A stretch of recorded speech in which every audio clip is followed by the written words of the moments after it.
Hello, I'm writing here for the second time and still anonymously because I have quite a few acquaintances in the group. I've been in a relationship for 3 years. Things aren't going well in many areas, especially the fact that when I had health problems, they weren't there for me. In my eyes, things are coming to an end, but the interesting thing is that everything seems to be fine for them. I don't even think they understand that something is completely wrong in this relationship. I'm withdrawn, cold, I don't share. I realize that there's no point. If I try to share something, the answer is, don't complain, or we all have problems, or what are you doing now? It's none of your business. I can't even list all the situations in which they have killed, with their actions, every single part of this relationship. So that's how I behaved.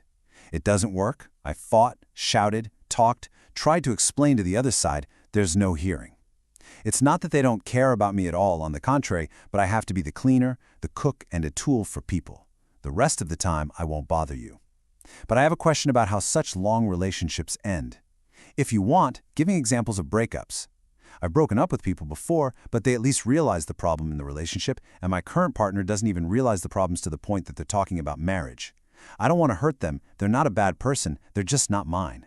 So give me ideas for breaking up. How can I not hurt them too much? How do I start? Wow. That post, it captures such a deeply painful and honestly a very common dilemma, doesn't it? Knowing in your heart that a relationship is over while your partner just seems completely unaware.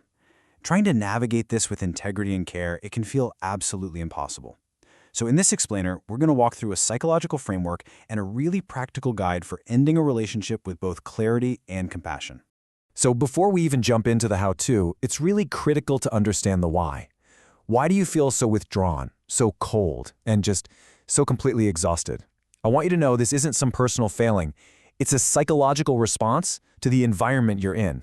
You see, this completely reframes that emotional shutdown. When you consistently feel unheard or dismissed, your subconscious mind literally starts building a protective wall. This isn't you being malicious, it's pure self-preservation. That coldness you're feeling, it's a shield. It was created to stop the constant emotional drain. Just acknowledging this is the first step because it validates your response as a perfectly normal reaction to a dynamic that's just not sustainable. Okay, so once you understand why you're feeling this way, the next step is all about preparation. Now, this isn't about rushing into a big confrontation. Not at all. It's about carefully, thoughtfully building a solid foundation for a difficult but very necessary conversation. And a few key steps here can make all the difference. Let's break these down, okay? First, clarifying your reasons. On paper, this helps prevent your emotions from completely taking over and clouding your message in the moment. Second, and this is a tough one, you have to accept that you can't have a completely painless breakup. If you try to avoid all hurt, you often create confusion, which honestly just leads to more suffering in the long run.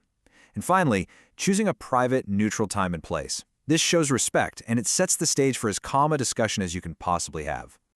All right, you've got your foundation set. Now we're at what is, for so many people, the most difficult part. How do you actually begin? The very first words you choose can set the entire tone for everything that follows. This opening is just so powerful because, think about it, it's impossible to argue with. You're simply stating your need to be honest.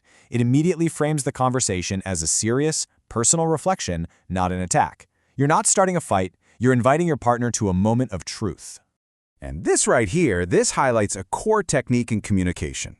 A you statement like, you never pay attention to me, well, it's an accusation. It's designed to make the other person defensive.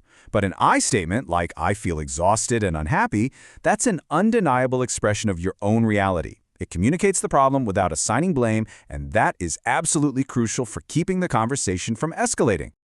So the most important point here is clarity. Vague language like, I need some space, or maybe we need a break. You might think it's kinder, but it can actually be cruel because it creates false hope. A clear, direct statement is kind because it's honest. It respects the other person enough to give them the finality they need to begin their own healing process. Now, let's put it all together. You can see how this sample script combines every single element we've talked about. It uses I statements, it focuses on different needs instead of personal flaws, and it closes with a firm, unambiguous finality. This approach is both compassionate and, really importantly, resolute. Of course, delivering the message is only half the process. Your partner is going to react, and often that reaction is shock, or disbelief, or even attempts to bargain. So this next part is all about how you can handle their response while holding your ground with grace. Think of these phrases as your anchors in an emotional storm. Acknowledging their pain shows empathy, but it's not an invitation to negotiate. The goal here is not to win an argument or to dissect every single mistake from the past. The goal is to calmly and consistently repeat your decision. Remember, you're not a judge in a courtroom, you're a person stating your own truth. So, the conversation is over. The decision has been communicated. But the journey, it isn't finished. The final and maybe the longest stage is all about healing and about giving yourself the space you truly need to move forward. This is so important to remember. You might feel a huge wave of relief, followed by a sharp pang of guilt, and then a moment of really deep sadness. These feelings aren't contradictory, they're just complex.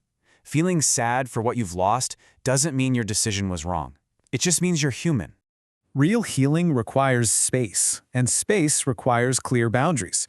Limiting contact for a while, that's not a punishment. It's a necessary condition for both of you to untangle your lives and your emotions. And focusing on your own well-being isn't selfish, it is the fundamental work you have to do to rebuild and move on. And all of this brings us to a final, crucial question. The fear of causing pain can make leaving feel like an act of abandonment. But it's so important to reframe this.